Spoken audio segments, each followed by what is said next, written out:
Kim Chu, sinurpresa na naman ngayong gabi para sa kanyang kaarawan. Tila buong April ay birth month ni na talaga ni Chinite Princess Kim Chu, dahil pinagdiwang na naman niya ngayong gabi ang kanyang kaarawan. Kasama ng kanyang ate na si Lakam at mga kaibigan sa showbiz ay nagpunta ang mga ito sa mamahaling restaurant.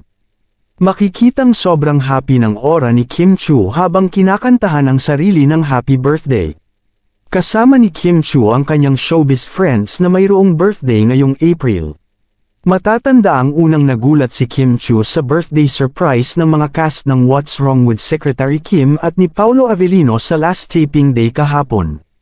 Ngayon naman, nagpapasalamat ang aktres dahil may natanggap na naman siyang regalo. Ginawa ito ng ate ni Kim Chu sa kanyang advanced 34th birthday ngayong April 19. Walang paglagyan ng galak sa puso ni Kim Chu dahil feeling niya ay buong April ang birthday niya. Aasahan ng mga fans ni Kim Chu na marami pang paparating na surprise birthday para kay Kim Chu at mas inaabangan nila ang surprise ni Paolo Avellino.